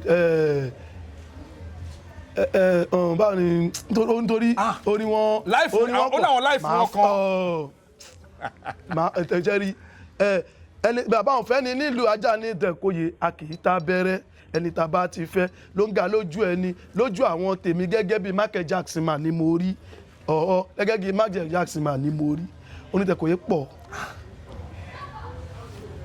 ẹ̀yin ara lè ẹni pé. Ọlọ́run kàn fẹ́ mi náà memory pé orin 30 years 40 years ó wà mí ń gbàgbé tí wọ́n fi mí lára balẹ̀ mo lè kọ́ Báyọ̀ Àkànní fún yín látòrí Shimama. Shimama, oh my God. Ọlọ́mọge tó kánjú lọ bí mọ́ ọlọ́mọge tó kánjú lọ bí mọ́ ẹ má pè wọ́n ládé lébo Àkànní mi báyọ̀ Shimama náà ń jẹ o Shimama náà ń jẹ o èèyàn tó tààrà lé ẹ lọ́pọ̀ kò ní ìríra bọ́dọ̀ wọn yẹn ní pẹ̀tẹ̀pẹ̀tẹ̀ tá bá ti ná ní pọ̀ọ̀pá ẹni tó tá a bá tún bẹ́ẹ̀ ṣe o ẹni tó ṣù máa ló gbàgbé ẹni tó kó kò gbàgbé ẹni tó ṣù máa ló gbàgbé o ẹni tó kó kò ní gbàgbé lálálálálá àfarawé ò ṣeé ṣe kẹ́nìkan lóhùn odò òkun kẹ́nìkan lóhùn odò ọ̀sà òun ní pọ̀ òun wọ́n pọ̀ ọlọ́run kan fẹ́ mi lẹ́sìpírẹ́nsì pé mi ò ń gbàgbé nǹkan. now a jẹ́ ká padà sí ibi tá a ti ń bọ̀ ọ̀dọ̀ bàbá Jìgìjàgà ní táìmù kan mo fẹ́ kẹ́ clear ọ̀rọ̀ yẹn ni o for a lot of people tí wọ́n ti gbọ́ àlọ́ mo fẹ́ kàn gbọ́ àbọ̀ lẹ́yìn ìgbà tí bàbá filẹ̀ ṣaṣọbora àwọn ọ̀rọ̀ kan jẹyọ lórí íńtánẹ́ẹ̀tì nígbà yẹn ìyàwó bàbá ìyẹn ìyàwó kékeré tí wọ́n sọ àwọn ọ̀rọ̀ kan wọ́n sì gbogbo ọ̀rọ̀ yẹn di yàmàyàmà gan a dẹ̀ ti mọ̀ pé táìmù yẹn ẹ ti ṣàwọn interviews kan ẹ ti sọ pé ẹ close mọ́ àwọn fámìlì ìyàwó bàbá kẹ máa ń lọ sí ẹ máa lọ ń bá wọn níbi àjòkó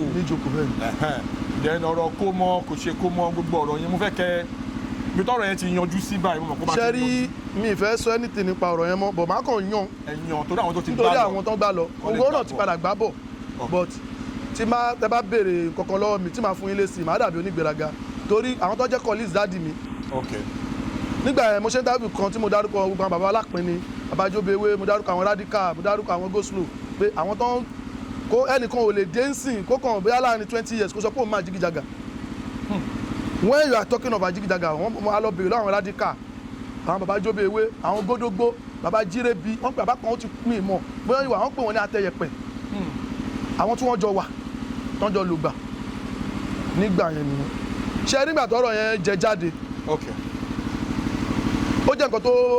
tó touch mi ìgbà tọ́rọ̀ yẹn jáde kí ni yẹn jáde bí April màá rántí déètì yẹn ṣá ṣó ti yẹn mo fi 15 good days sílẹ̀ tí mi jáde ṣe interview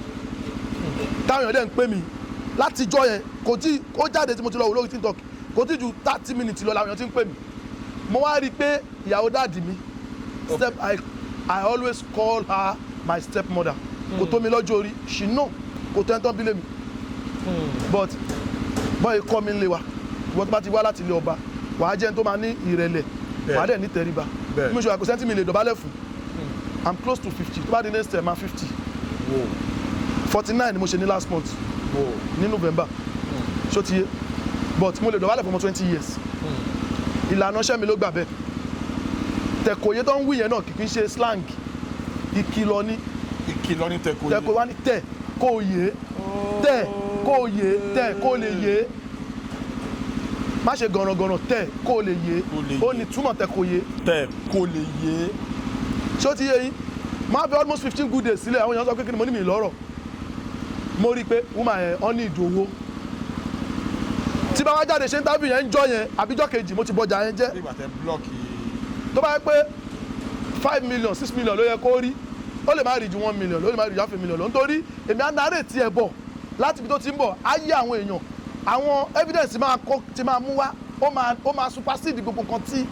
anybody sọ tó ń wí yẹn mo ti bọjà jẹ́ nìyẹn mo ti bọjà yẹn jẹ́ mo á fọwọ́ lẹ́nu báyìí mo ń ka comment ẹlòmíì gbé mi ṣe pé wọ́n ṣe mo ṣàwọn wọn pé kò tí tó time tí mo fẹ́ kó rí nǹkan tó ń fẹ́ torí kò lè wá béèrè owó lọ́wọ́ mi ṣe mọ̀ tí máa tó wá blọ́ọ̀kù ọjà yẹn mo ti bà nǹkan jẹ́ ṣé ó ti yé interview tá a gbọ́ lẹ́nìí táwọn àbúrò mi tọ́jọ́ mọ̀ àbá mi ń sunkún tí máa mú wọn wá sórí kíní fèsì kámẹ́rà tẹ́ni tán bí lẹ́dàdì mi máa sọ̀rọ̀ tí last born ya àbá mi máa sọ̀rọ̀ táwọn family àbá mi tí gbogbo wọn máa kó tó di pé mo wá sọ̀rọ̀ wọn gbọ́dọ̀ sọ̀rọ̀ nǹkan bẹ́ẹ̀ sí àbá mi kí n má jáde láti lè tako nítorí ẹnìkọ́ nítorí ọ̀la bọ̀ yẹn ti lọ.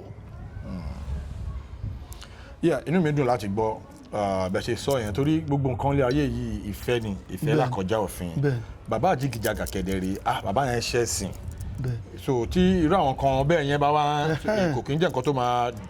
dùn mọ́yàn orí kò ní dùn mọ́yàn nínú so inú mi dùn. àsìkò tí wọn bá ń sọ nǹkan yẹn ó máa dùn lẹ́nu èèyàn nígbà tí wọn fẹ́ fi nǹkan yẹn against èèyàn á báyàn ní jẹ́ pé àkìlẹ̀ tí mo sọ orú nǹkan báyìí ni mo fi máa ń ṣọ́ra pé mo ti sọ̀rọ̀ kan fún yín bí mo ní mi ìwá síbí báyìí láti wá tako ìràwọ̀ kan ẹ mo lọ lé màláìkà wọn wá fún mi lómi wọn adé làlàyé Saheed Òṣùpá wọn wá fún mi lóúnjẹ wọn ò fẹ́ o ìgbésí ayé tèmi ẹbí mi brand tèmi ẹbí mi nítorí ẹlòmíràn àwọn eléré kéékèèké tẹ̀ ń wò yẹn tọ́lọ́ máa fún l'opportunity láti ti lórúkọ bírú Saheed Òṣùpá ìka tó wà nú ẹ̀ ó ní agbára o ṣó ti yé yín but àwọn náà máa sọ pé àwọn lọ́dọ̀ Paso wọn jẹ́ káwọn wọlé àwọn fẹ́ gbé stage Paso wọ́n lé àwọn bọ́lẹ̀ àwọn fẹ́ ibi afọ́tò pẹ̀lú àtàwẹ́wẹ́ wọ́n ti àwọn dànù táwọn náà bá dẹ̀ dé ibẹ̀ yẹn ìwà wọn ẹlòmíì máa lo sójà ó máa lo gbogbo nǹkan o nínú wọn mi ń takoyàn. now ẹ fún mi ní most challenging experience yín as a Fuji musician. ṣẹ́rí mi nígbà tí dad mi wà láyé mi ní any challenges ẹ bẹ̀rẹ̀ pé kí ni ìdí bíi ti báwo ìdí dẹ̀ ni pé ayé ọ̀fẹ́ ni mò ń gbé ẹ délé ẹ bẹ́ bà nígbà tí dad mi wà láyé mo ibẹ̀ sí ní kọrin tí mo dá báńdì sílẹ̀ ṣe fi ti àwọn èèyàn ń tẹ̀lé mi àwọn míì wà wọ́n fẹ́ torí tèmi wọ́n fẹ́ ti pàṣẹ mi súnmọ́ dad mi dad mi lo Ajigijaga lo dáúlà gan Ajigijaga lo dáúlà dad mi máa sọ fún mi pé ṣé àwọ́dù tó ń gbà ń sí tó ń fowó gbà àwọ́dù táwọn ń gbà àwọn ń ṣiṣẹ́ débẹ̀ ni location táwọn lè lo bí oṣù méjì location kọ̀yìn àtàwọn everything àtàwọn ọmọ kan tó jọ àwọn rí ni ṣó ti yé yín nígbà tí fíìmù bíi 30 máa jáde ní Dùmọ́tà tí dad mi máa wà nínú bíi 26. wow being a crime actor tí ò ti sẹni tó ń ṣẹ́ẹ̀kì ẹ̀ nígbà náà bí àmì ikú gan-an ń ṣe bí Ajigijaga wọn á ló ń ṣe bí ni torí Òṣùpá ti kọ́ nìkan oore tọ́lọ́ ń bá ṣe fẹ́ nìkan ó lè má ṣe fọ́ọ̀mù ẹnìkan kan mọ́ ní gbogbo ìgbà tó ní ìtọ̀hún bẹ́ àti sọmọ́nì tó ní ìtọ̀hún lò a lè má ríru ẹ̀ títí tó ní ìtọ̀hún ó fi lọ lágbàtí Barrister ti kú àti ìyẹn tó lè kọrin bí Barrister a kò máa sọ pé lágbàjá ń kọrin bí Barrister ni pé ẹnìkan lè kọrin tó ju nǹkan tí Barrister ti lé lẹ́yìn lọ àti ìrí ó ní Òṣùpá fi kọrin yẹn fún Barrister pé nǹkan tó lọ́ máa ṣe fẹ́ nìkan ó lè má ṣe fẹ́ nìkan kan mọ́ lágbàtí Gbénga Adébóyè ti kú ẹ̀yìn ẹnìkan tó mú tó dàbí Gbénga Adébóyè mọ́ àkọsọ pé ó jọ Gbénga Adébóyè ni. kò sí pírẹsẹ̀ntà àbí Gbénga Adébóyè láyé bẹ́ẹ̀ another thing tí mo ti fẹ́ attribute nínú ọ̀rọ̀ Barrister gbọ́ Yorùbá gan Barrister jẹ́ tó ní ìmọ̀ ìjìnlẹ̀ nínú Yorùbá wọ́n tún wá mọ̀ kéwú Barrister tún wá gbọ́ English. àgbà àfà ni wọn. ṣó ti yẹ ìgbà tí mo kọ́kọ́ ń kọrin yẹn mo ń gbáyé ọ̀fẹ́ ni. ok ẹ jẹ́ kí n pọ̀ sí ibẹ̀ yẹn as ọmọ Ajigijaga báwo ni ọ̀rọ̀ Fuji ṣe wọlé kí ni reaction bàbá gbàtọ́ mọ̀ pé yẹn nǹkan Fuji. reaction dáàdì mi da àwọn àbúrò dáàdì mi kan náà ń gbà kò yẹ kó bí àwọn náà ò gbà bó ṣe mọ ẹni tó wá láti ilé ọba Ajigijaga ọmọ ọba ni ọmọ bàálù o Akínalé kódà kábíyèsí àná tó wájà náà lọ bá àwọn baba ńlá baba wa ẹ̀gbọ́n dáàdì mi ni ọmọ inú ilé kan náà ni wá nílé Délé Solú àwa là ń jẹ ọba àwọn alákọ̀ gbadé l'Akínalé nílùú o ní Akínalé Òwu tẹ́ bá ti kọjá Wàsímì l'Ógùn State ní Ògùn State agboolé wa gọgọgọgọ dẹ̀ wà ní Tòtòrò nílé Délé Solú is a very very big house ṣó ti àwọn àti màá ní àṣìdò yẹ pé gbogbo nǹkan tó strange ìwọ àti bàbá ẹ̀ lè máa mú wá ọ̀hún ṣe tíátà ń bẹ àwọn òtọ́mọ́ bàbá Sàlá bàbá ẹ̀ ló dé ló ló fẹ́ ṣe tíátà ìwọ náà tún dé o tún mú orin wá ṣé ọmọ bá máa ń kọrin ni kí ló wọ́n máa ń fi ìlú jáwọn bàbá wa ni kí ni ìwọ náà fẹ́ kọrin fún ṣé o yẹ kó o ṣàgbé o yẹ kó o máa náwó falágbé ni ṣó ti yẹ mo ń lo ayé ọ̀fẹ́ nígbà yẹn nítorí ọ̀pọ̀lọpọ̀ show tó ju ọjọ́ orí mi lọ ni mo máa ń gbà ẹgbẹ́ play for Ajigijaga kò síbi tó fẹ́ sá lọ tí a bá rí mu a máa mú bàbá ẹ̀ ṣùgbọ́n gbà tí dáa mi kú láàrin 10 years tí a bá mi kú yẹn sí ìsìn yẹn kọ́ tí mi experience rí láti ọdún tó ti bí mi ìsìn ni mo experience. àwọn bíi àwọn kan wo. oríṣiríṣi nǹkan ẹ mọ̀ pé gbàtí ayé Ajigijaga kú ó níyà. ìyá sì wà láyé gbà. màmá wà láyé màmá wà 90+. ṣé wàá rí láàrin ọdún mẹ́ta àtoṣù márùn-ún Ajigijaga kú kíyẹ tó kú yẹ nǹkan tí ojú mi rí. problem tí mo rí mi ìrírú ẹ̀ rí. àwọn nǹkan wo. màmá wọn turn to another thing. ẹ mọ̀ ìyá tó wà 90+ tó ti darúgbó táwa sọ tí ọmọ ẹ wá kú tí àkọ́bí ẹ̀ kú olú ọmọ ẹ̀ màmí wọ́n di dàkúdà ọlọ́mọ ẹ̀ ká di dàkúdà pé bí a bí pa wọ́n pé bí a kì í ní kan pọ̀ tí wọ́n di nǹkan míì. láti ìgbà tí dáa mi ti kú tí màmá yẹn fi kú màmí òun wọṣọ gidi mọ́ ìyá bàbá mi ò ga púpọ̀ wọn ga jù báyìí lọ èèyàn kúkúrú ni wọn tó fi kú níjọ bí wọn ló wọn èyí kan ò kó lẹ́nu wọn báyìí ọ̀rọ̀ wọn dá wọn nǹkan kò ṣe wọn lójú ṣó ti kí ni dáàdì mi kú fún báyìí wọn bẹ màmí Christian ni wọn màmí mo sọ pé dáàdì mi ò kì í dispute ìyá wọn màmá wọn dáàdì mi ló ń ṣe muslim ni bàbá títí ẹ bá ní màmí irú bá ibẹ̀ ṣe Christmas ní màmí kérésì ti ń bọ̀ ilé ilé máa wọ̀ níjọ́ kérésì ilé ilé máa wọ̀ níjọ́ kejì ilé ilé máa wọ̀ níjọ́ New Year mi ò wọṣọ o a ní kí ló dé màmá mi ò wọṣọ o olórí aṣọ ti fàyà o olórí aṣọ ti fàyà o mi ò wọṣọ o màmí ẹ wọṣọ mi ò wọṣọ ẹ má kaṣọ kankan wá bímọ ṣó ti yé yín wọ́n ooo. ní ìfẹ́ tí wọ́n ní sí bàbá Àjígìjàgà. odidi ijọ́ kan ni màmí fi sunkún kiri ìlú tó ń tẹ́pà tó láwọn wá dádì mi tó má pàdé yín lọ́nà tí o bá mi rí mú fún dádì mi ló jẹ́ bẹ́ẹ̀ wọ́n tí o bá mi rí mú fún àmì ìrí wọn tó má pàdé ẹni tó dóyè wọ́n tí o bá mi rí mú fún àwọn mi ìrí wọn mo ń gbóhùn ẹ̀ náà lókè akóore wọ́n ní mú fún wa ṣeré lókè akóore wọ́n wá rìn kiri ìyá 90+. èmi náà máa tún sáré pèlè kò èmi nìkan ni mo mojú wọn. lẹ máa sáré lọ sí. máa sáré gbérédò lọ ní kọjá owó dé lọ́nà láàrò. mami kí ló dé ṣé ẹ fẹ́ pa mí ni mami mi pẹ́ wọ́n ní mú fún ni wọ́n ní mú fún wá sókè akóore wọ́n ní mú fún wá ṣeré ń bẹ̀ wọ́n ní mú ní kí n wà lọ. odidi ọjọ́ kan náà fi rìn wọ́n ọ̀rẹ́ wẹ̀wù wọ́n wá rọṣọ máyà báyìí wọ́n wá tẹ́pa wọ́n wá rìn kiri nú oòrùn bọ́n ṣe mú wọn padà wálé náà lọ. mo sọ fún yín pé nǹkan tí ẹ wò gbogbo ẹni tẹ́ ń wò wà nílé ẹ ní rí kú ọmọ. àmín àmín. tẹ́ bá mọ̀ nǹkan tí ojú ìyá Àjígìjàgà rí lẹ́yìn ìgbà tí Àjígìjàgà kú tẹ́nìkan bá sọ fún yín pé kẹ́ mú 1 million wá kọ́kọ́ lọ́ọ́ máa yẹ kẹ́ rí kú ọmọ ẹ fún wọ́n di. àwọn méjèèjì close nígbà tí closeness yẹn ti pọ̀ jù closeness yẹn ó ti pọ̀ jù odidi 2 days màmí ò jẹun sí 3 days wọ́n ọ̀dẹ̀ gbàwẹ̀ wọ́n bá tún pè mí wọ́n ní màmá ò jẹun oúnjẹ wà lé wọn ò jẹun kíní kan wọn ò jẹun n bá tún sáré màmí ẹ̀ jẹun màmí ní oúnjẹ kan àwọn jẹ ni màmí má wọ̀rọ̀ aṣọ wulẹ̀ wá wọ̀ tí n bá má lè jù kọ́ tí n bá má lè jù bọ̀ ńkọ́ àlejò wo lẹ mú bọ̀ àlejò wo ló fẹ́ ju mú fún lọ ẹ má má lè jò wá bí o ẹ má má lè jò wá bí o àgbà tí láàmì ti kú yẹn wọ́n ti turn to another thing màmí tẹ́ pé máa ń báyọ̀ ṣeré tí má dé bẹ̀bẹ̀ wọ́n máa jókòó ni wọ́n máa jókòó yàrá nìkan olówó oṣù náà máa ń pè mí every month máa mówó oúnjẹ wọn lọ mi ìdẹ̀ kí n fi ẹ́ fi ránṣẹ́ máa bẹ́ kí n lọ kọ́ lè rí sign off bàbá mi lára mi èmi nìkan ló máa bá sọ̀rọ̀ àwọn dáàbì mi láwọn àbúrò náà táwọn náà ń try but ìfẹ́ àárín àwọn àti àbá mi yẹn ti lágbára jù tí máa débẹ̀ báyìí má mi kí ló tẹ wá wọrú aṣọ yìí tí má má lè jò bọ̀ nǹkan má mi àlejò wo ló fẹ́ mú wá àlejò wo ló fẹ́ jumú fún lọ àlejò wo ló jumú fún lọ àlejò wo ló fẹ́ jumú fún lọ. má mi ẹ wọ aṣọ má mi olórí aṣọ ti fàyà o kẹ́ni kọ́kọ́ má ra aṣọ fún mi mọ́ ìtò wà ní ilé gan mi ò wọ olórí aṣọ ti yá tí àmì fi kú ní 3 years 5 months ìyàwó wọn kékeré tó jáde ṣe interview kò yọjú síbẹ̀ ìgbà tí àmì ìyá bá mi kú ló tó wá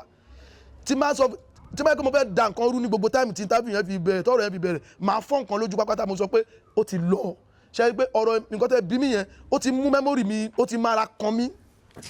torí nǹkan tó jù mí rí àti nǹkan tí mo fèsì nígbà yẹn bí ìyá yẹn ò dẹ̀ kó àgbẹ̀ àṣà ní ìrìmọ́lẹ̀ mo dẹ̀ ń fèsì lọ́ọ̀tì lórí ẹ̀ mo dẹ̀ ń pàmpà ẹ̀ pé nǹkan tí bàbá mi gbélé fún mi lélẹ́yìí kó máa tún gbọ́dọ̀ kú bí o ṣáà kú àṣà ní ìrìmọ́lẹ̀ àṣà ní yín lọ́rùn ọlọ́mọ yẹn kárí irú ẹ̀ òun ló dẹ̀ ń fojoojúmọ́ fún wa ní ìṣù lórí ọ̀rọ̀ ọmọ títí ẹ̀ tó ti kú yìí. wọ́n máa ń pè yín lẹ́ẹ̀mẹ́wàá. àwa la gbélé la gbọ́ náà yìí wọn ò jẹun o wọn ò ṣe o láti bí ìjẹta wọn ò jẹun o màá tún sáré lọ wọ́n tún ti rí wọn lókè akóore o wọ́n láwọn ń wá mú fún o wọ́n láwọn ń ṣe o èyí máa ń mi wọn ò ní wọṣọ wọn ò ní ṣe kankan aṣọ kan tó wà lọ́rùn wọn náà á jókòó báyìí wọ́n máa wọlé báyìí tẹ́ máa fi báwọn sọ̀rọ̀ tẹ́ máa fi ṣe fídíò máa fi ṣe kíní kan mọ́ ẹ máa wò yín nì fún bí ọdún mẹ́ta àtòṣù mẹ́rùn-ún kẹwàá wo nǹkan tí nurse of king máa face nígbà náà kẹwàá orí challenges tẹ́mi máa face ládojúkọ olówó oṣù àwọn ará erédò olówó oṣù ẹ máa bọ̀ babadé ẹ máa bọ̀ erédò jẹun láti jẹta o wọn ò jẹun o máa tún sáré lọ máa fi ṣẹlẹ̀ mo máa ń sọ fọ́lọ́run ni mo fi kọ́ níyẹn nínú rẹ́kọ̀dì mo ṣe lásìkò kọ́ Ọlọ́run má jẹ́ aṣòfò alẹ́ Ọlọ́run má jẹ́ àsìkò ọmọ nǹkan burúkú ni kú ọmọ mọ́sẹ̀ sọ́ṣà lọmọ tó bá lógo ó lógo kò lógo kọta ló máa gbàdúrà kó ń bímọ tòun kó kú lójú òun experience burúkú ni mo rí nígbà tí láì mi kú mo fi sọ pé ìgbà tó fi wà láyé yẹn mi ì ní any challenges nǹkan kò ṣe mí mò ń lọ show mò ń jẹun mò ń sùn mò ń jí ni gbogbo nǹkan mi yá Ọlọ́run tètè bless mo ètè bímọ ọmọ 21 years ni mo ti bímọ bí n pé mi nìkan lọkùnrin mo ètè bímọ ẹ máa gba ọlọ́mọ 22 years mo ti dágbálé mo ti ń dágbé mo ti ń ṣe everything tí máa fi wọ́n 29 years mo ti ń lo mọ́tò bọ̀ kí n dáàdì mi kú fún ẹ̀mí mi fẹ́ bọ́ ẹ lọ béèrè lọ́wọ́ àwọn àbúrò dáì mi kí wọ́n sọ nǹkan tó ju tèmi rí ọ̀rọ̀ kékeré kọ́ lẹ bí mí nǹkan tó yẹra béèrè kékeré yẹn ọ̀rọ̀ tó mú gbé wá ti máa wà nílé tí máa dá sunkún ni o kí bá ìyá ìtì ẹ̀ kú lánàá kọ́mọ ìwà kúlé ni ṣé kò jẹ́ ẹ̀dá ṣé ọkàn wa ò ní balẹ̀ aṣọ ni gbogbo gbàtí máa mi kú aṣọ tó wà nínú ilé tí mo ti tèmi fún ara mi rán tí wọ́n wọ̀ ó tó 14 tí ya yẹn wọ́n wọ̀ bá ṣe wọ́n yẹn kó fún wọn báyìí náà ń kólẹ̀ tí wọ́n wọ̀ ìyàwó mi ló máa ń ránṣọ fún wọn télọ̀ ní ìyàwó mi ó mọ sáìzì wọn tí wọ́n wọ̀ tọ́wọ́n fọwọ́ ọrùn kàn tọ́kàn kó sínú bẹ̀m̀bẹ̀ wọn yàtọ̀ sí tó ti ní tó jáṣọ òmúròdì aṣọ ńláńláńlá tẹ́lẹ̀tẹ́lẹ̀. Mr. Rasheed nǹkan tó máa ń wí yìí ọ̀rọ̀ Ajígìjàgà máa lágbára gan. ó ti yé mi bẹ́ẹ̀ ṣe ń sọ̀rọ̀ látàrọ̀ mo wá ń wọnú eyeball yín mo wá ń rántí táìmù tí à ń ya fíìmù tí Ajígìjàgà àtàjọ wà ní on shoot lọ́wọ́ àwa dúró sẹ́gbẹ̀ẹ́ títì location bus lágbàdo ní yí ẹ̀yẹn lọ́n ojú wọn báyìí bó ṣe rí máa ń rí náà lélẹ̀ ẹ̀yin nìkan lẹ jọ wọ́n bẹ̀ yẹn. àwọn Jamal náà jọ dáàdì mi Jamal yẹn jọ dáàdì mi gan Jamal jọ dáàdì mi gan. ojú yín báyìí bó ṣe same eyeball yẹn. Jamal Jemil Fatima jọ dáàdì mi gan Musa sọlẹ Jamal yẹn bí dáàdì mi ṣe rí gangan ló ṣe rí but àwọn experience mo ní nìyẹn nígbà tí wọ́n kú nǹkan tí mo face nígbà tí ìyá wọn fi wà láyé yẹn experience tí ò ṣe é.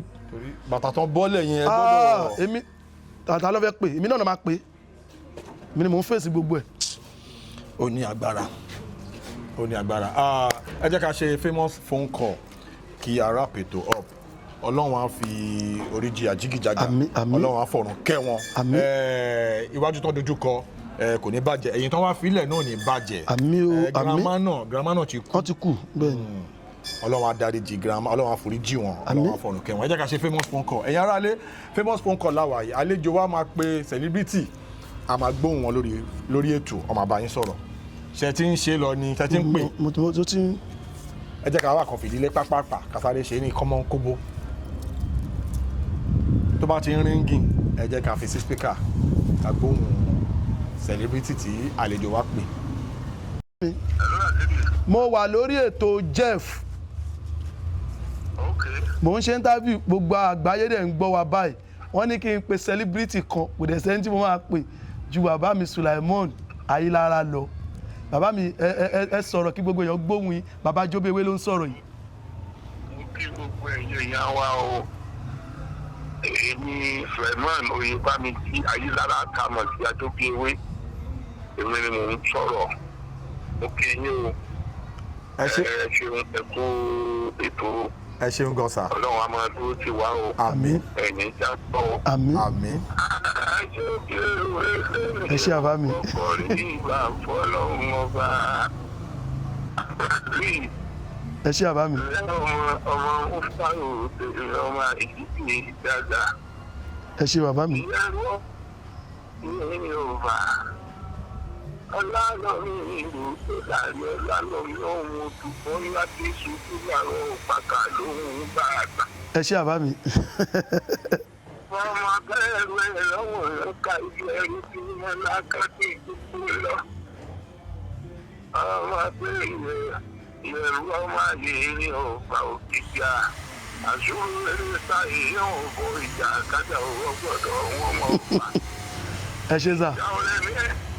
ìjà níbi olùsàdé náà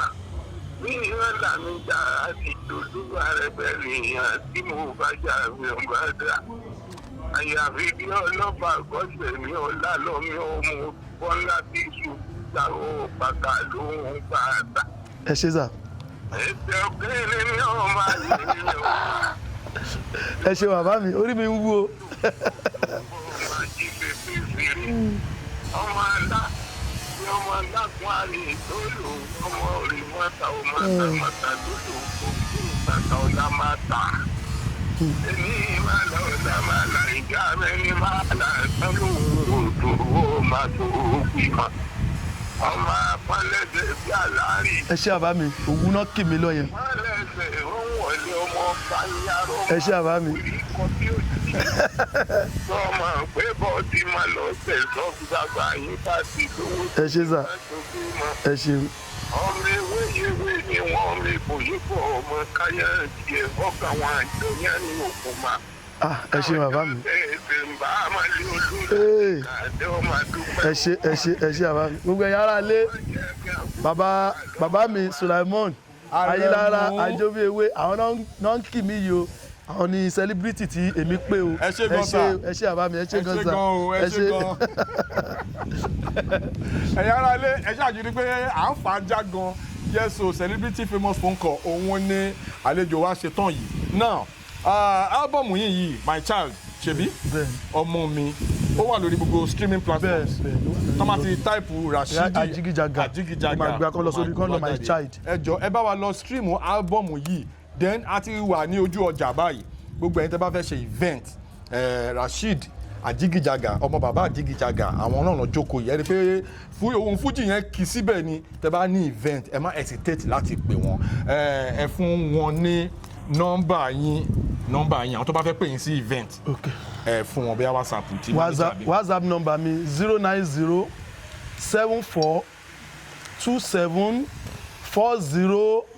09074274016 ẹ pè lẹ́ẹ̀kan sí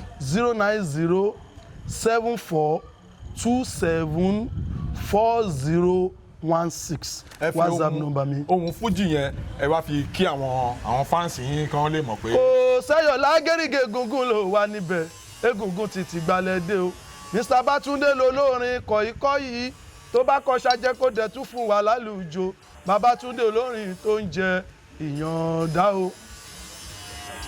ẹ fún wa sí i èmi gbádùn ẹ náà. a ní wọ́n bí mi o a ní wọ́n bí mi Bátúndé Rashidi wọ́n sọ pé kí ló dé tí mi ò ṣe fẹ́ ṣe tíátà mo wá ń fún wọn lésì mo ní ẹ̀sìn bàbá ìyẹn ò lè gbọ́ ọmọ la ẹ̀sìn tọ́mọ bá ń ṣe kò lè gba bàbá là ọ̀nà yìí mo gba ní tèmi o ẹ má ṣì mí gbọ́ ọmọ broken bottle àìsọ̀rọ̀ yọ̀rọ̀ ló pe léńpé àkọ́kọ́ kì í ṣe wípé mo ní iṣẹ́ tíátà ò dáa ṣùgbọ́n orin fújì yìí ló ti kọ́kọ́ wà lọ́kàn mi tí bá kọ fújì yìí máa tún máa ṣe tíátà sí bí títa Àyìndé Wàsíù nínú Jẹun Sókè o Alábí Pasuma nínú Olójú Èdè Òṣùpá Sáídì nínú Olówó Ìdálẹ̀ o tí bá kọ fújì yìí máa tún máa ṣe tíátà sí. Rashidi Ajigijaga ló ń kọrin Bátúndé olórin ìyànda Bátúndé èmi kì í break bottle o mo máa ń forin break through ni Ajigijaga ló ń ṣeré ẹ ṣe. ẹ ṣe gan kátólà pètò yóò pàpàpà ara àwọn kọ́líìgì bàbá yín wo ni ẹ sì máa ń kò sẹ́ńtì mi kì í rí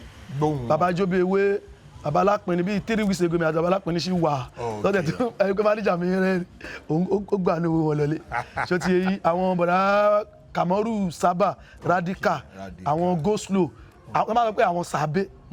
ọjọ́ wà láyé ìgbà yẹn àwọn sàbẹ nìyẹn tẹ́ pé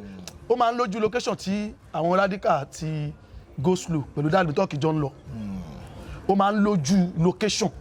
tó kì í ṣe pé wọ́n jọ máa ń lọ ni wọ́n jọ máa tẹ́ bá wádà mi tí bọ̀dá Radical bá ti ń bọ̀ tó bá ti yọ ọlọ́kan Ajigijaga ti wà ní àbá ènìyàn tàbí kó jẹ́ pé wọ́n ràn wá fún wa lówó oúnjẹ ńlẹ̀ kò sí fóònù kan àwọn máa ń wá fún wa lówó oúnjẹ wọ́n máa fún Adija lówó oúnjẹ wọ́n máa wà lówó oúnjẹ àwọn náà jọ wà nígbà àwọn náà dẹ̀ sin wọ́n gbàdàn kún wọn dó tiwa àjọ ṣe days àjọ ṣe ogun àjọ ṣàìsùn mọ́jọ àjọ artist night àjọ ṣe ogun wọ́n fẹsẹ̀ rìn tọ́ntọ́n kándù láti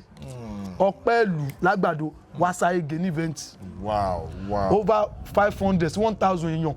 ni wọ́n fẹsẹ̀ rìn bọ̀ táwọn èèyàn join wọn pẹ̀lú candle náà fi ń sọ pé artist night wọ́n ṣe fún Ajigijaga ó lójú oní tíátà tó ń ṣe bẹ́ẹ̀ fún kéèyàn fẹsẹ̀ rìn láti Àgbàdo Ọpẹ́lú lọ́hùn fẹsẹ̀ rìn wá Sáyégé. ó ní agbára gan ní orí ètò lẹ́ni ẹ̀yin tí wà nílé ẹ ṣe gan Rashidi Ajigijaga gbogbo ọ̀rọ̀ tán sọ gbogbo ẹ̀pátá lẹ ti gbọ́ Ọlọ́run á tún máa ràn yín lọ́wọ́ ògo yín tó ń tanná kò ní kú láéláé wọ́n máa tàn sí ní orin fújì tẹ́ gbé dání yìí akọ́là ni akọ́yè ni akọ́là fi lọ́mọ lọ́wọ́ ni lágbára Ọlọ́run bó ṣe máa jẹ́ nìyẹn ní kún kékeré ẹ máa dàgbàdàgbà ẹ̀yin tí bàbá yín filẹ̀ kò ní bàjẹ́ ẹ̀yin náà tẹ́ wá jẹ́ olórí ẹbí báyìí ìfẹ́ ní kẹ́ fi ṣe gbogbo ẹ̀ pẹ̀lú àwọn siblings yín tó kù. Jeff Owólẹwà lórúkọ tèmi ètò ní unscripted catch you on the other side. ẹ ṣe gan.